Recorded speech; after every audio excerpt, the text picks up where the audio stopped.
Salut à tous et bienvenue sur Tech Easy Hardware. Je lance un nouveau format sur la chaîne, les Tech News. Aujourd'hui, on va s'intéresser aux nouvelles cartes graphiques que nous ont sorties Nvidia, les RTX 3000.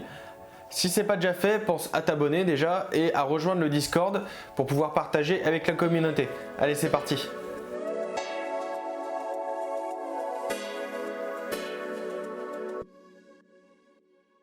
Le 1er septembre de cette année, Nvidia nous a gratifié d'une conférence virtuelle pour annoncer les remplaçantes des RTX 2000 Super. La suite logique, c'était donc les RTX 3000. Il y a eu 3 modèles de présentés. Donc tout d'abord la moins chère, la RTX 3070, qui vient se classer sur plutôt le milieu haut de gamme de la marque.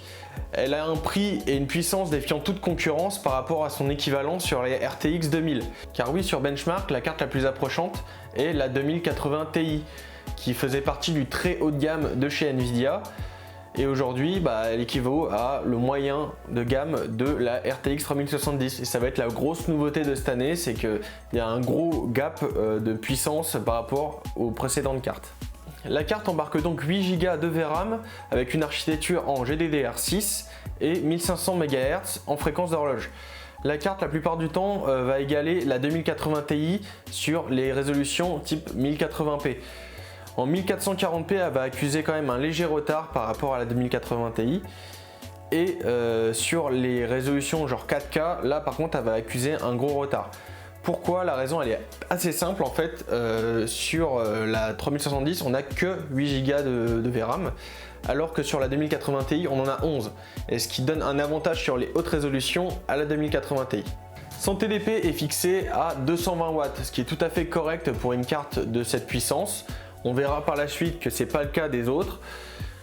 Son prix est fixé entre 550 et 800 € à la louche. Donc c'est une carte vraiment milieu de gamme, ça équivaut au prix d'une RTX 2070 qu'on aurait pu croiser l'année dernière. Passons maintenant à la RTX 3080, et là on commence à taper dans du lourd. La gamme 80 chez Nvidia est connue depuis des années pour être le haut de gamme, voire même le très haut de gamme de la marque. Et là, la 3080 ne fait pas vraiment exception à la règle. Elle embarque 10 Go de VRAM avec une architecture en GDDR6X, c'est la nouvelle génération, et une fréquence d'horloge cadencée à 1440 MHz. La GDDR6X est la nouvelle génération d'architecture de chez Nvidia, ce qui entraîne, on verra par la suite, une surconsommation des cartes, mais aussi forcément une surchauffe, mais aussi un gain de puissance assez considérable par rapport aux anciennes générations. Ils l'ont pas mis sur la 3070, je sais pas vraiment pourquoi, mais j'imagine que c'est pour une question de coût, parce que forcément la nouvelle génération, la nouvelle architecture est plus difficile à amortir. Et si vous voulez faire une carte milieu haut de gamme comme la 3070, ils ne pouvaient pas forcément mettre une architecture comme ça et la vendre à ce prix là. Et là où la 3070 galère dans les hautes résolutions, la 3080 elle se balade à l'aise. Et ça s'explique déjà parce qu'elle a plus de VRAM, elle a quand même 2 Go de VRAM en plus que la 3070. Elle a une architecture plus récente qui lui permet aussi de gagner en rapidité. Son TDP est fixé à 320 watts, ce qui est, je trouve, assez élevé pour une carte comme une 3080. On verra pour la suite avec la 3090. Mais ça va apporter certains inconvénients à votre PC et il va falloir les régler, sinon ça va être chiant pour vous à l'utilisation. Son prix aussi entre 800 et 1100 € à la louche, ce qui commence à sérieusement causer, mais c'est pas vraiment étonnant, on est sur du Nvidia gamme 80, c'est à peu près les prix qu'on nous a habitués. Passons à la troisième et dernière carte de chez Nvidia, la RTX 3090. La gamme 90 est toute nouvelle chez Nvidia, elle va sûrement venir remplacer la gamme Titan qui était vraiment beaucoup plus axée pour les pros et pas trop pour les gamers.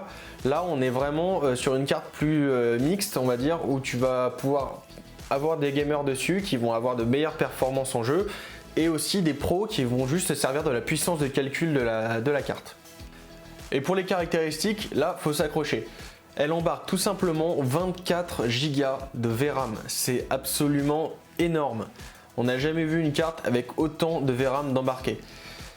Pour dire, comparé à sa petite sœur, la 3080, qui n'en a que 10, et la 3070 qui n'en a que 8, c'est comme si vous aviez 3 RTX 3070 dans votre PC. C'est énorme, c'est faramineux, franchement. Elle tourne à une fréquence de 1400 MHz. Et là, vous vous demandez sûrement pourquoi on monte en puissance et on baisse en fréquence. C'est pas logique. Et ben en fait, ce qu'il faut savoir, c'est que la fréquence est en lien direct avec le nombre de cœurs. Plus vous aurez de cœurs, moins la carte sera stable sur des hautes fréquences. C'est pour ça qu'on va baisser la fréquence pour pouvoir exploiter la carte au maximum de sa stabilité et avoir du coup au maximum de sa puissance.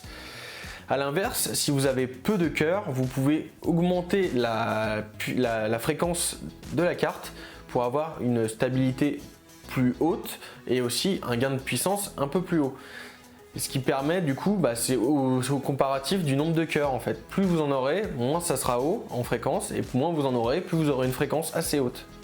Son TDP est fixé à 320 watts, ce qui est élevé, mais pas tant que ça au vu des performances de la carte. Donc on pourrait s'attendre à une carte plus consommatrice que ça par rapport à la 3080 qui, je le rappelle, consomme exactement la même chose, 320 watts aussi. Maintenant on passe au prix et là ça fait mal, la RTX 3090 la moins chère se trouve à 1700 € et la plus chère se trouve à plus de 2000 €. C'est simple, avec juste le prix de la carte, on pourrait se faire une config complète, carte graphique comprise, qui tourne très bien. Donc là c'est vraiment extrêmement prohibitif comme prix. Je sais pas si vous vous rendez compte. À ce jour il n'y a eu aucune annonce concernant une éventuelle RTX 3060. Et là moi je trouve que justement ça viendrait combler un trou cette RTX 3060 parce que là si vous avez fait gaffe il n'y a pas de carte bas de gamme, entrée de gamme du moins. Du coup le problème c'est que les gens qui veulent commencer dans le gaming ou se faire une petite config pas trop chère, et ils peuvent pas quoi, parce que là directement la carte la moins chère 500 balles d'office, ou alors c'est des cartes qui sont un peu plus anciennes. Donc genre les 1660, etc. Donc c'est quand même ballot et j'espère qu'ils vont vraiment sortir une nouvelle gamme.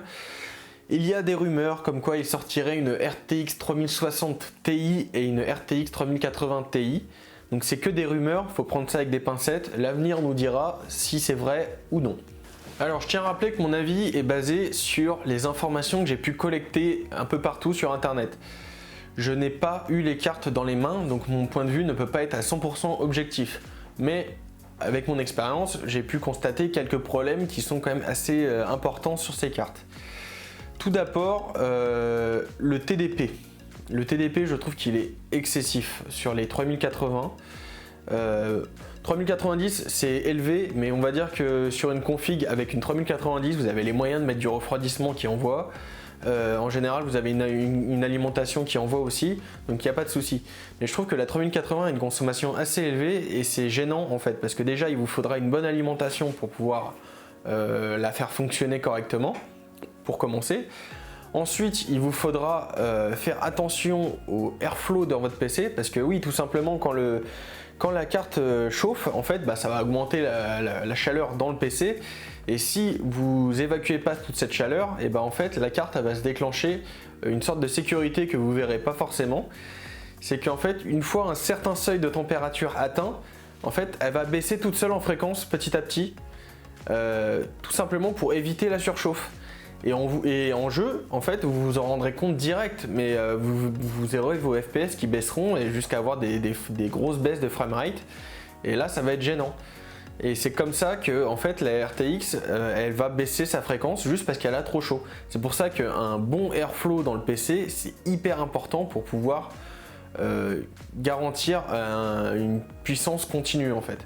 Et donc ça aura une réelle importance sur les RTX 3080 et 3090 parce que c'est des cartes qui vont forcément beaucoup chauffer et qu'il faudra vraiment très bien refroidir si vous voulez pas avoir des baisses de performance en jeu. Pour moi, la 3090 n'est pas du tout intéressante. Non pas pour ses performances qui sont tout à fait correctes, clairement, disons-le, mais pour son prix, parce que 1700 €, clairement, je trouve que c'est un peu abusé pour une carte, même si une carte plutôt axée pro et gamer élite, on va dire. C'est trop en fait, 2000 €, entre 1700 et 2000 € pour une carte, c'est vraiment beaucoup trop. Et en fait j'ai l'impression qu'ils essaient de pousser les prix vers le haut. Avant il y avait la 2080 Ti qui était autour des 1300-1500 euros. Là on commence à avoir des cartes qui commencent à 1700 euros. Là ça va trop loin. Normalement il faut s'arrêter, faut arrêter l'escalade vers les prix. C'est pas possible en fait. Pour moi le meilleur rapport performance-prix reste la 3070. Pour la simple et bonne raison qu'elle a un prix tout à fait correct et des performances dignes d'une 2080 Ti. Donc c'est plutôt pas mal. Franchement vous pourrez jouer en 1080p, en Quad HD ou en 4K.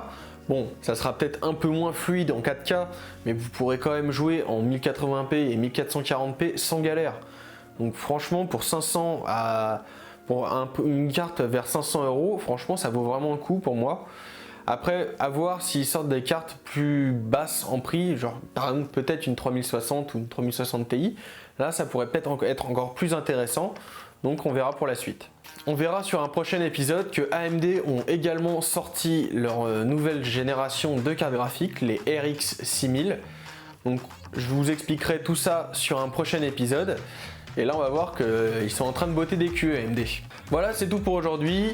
C'était le premier épisode de la série. Donc s'il vous a plu, je vous invite à liker et à m'expliquer ce qui vous a plu, ce qui vous a peut-être déplu.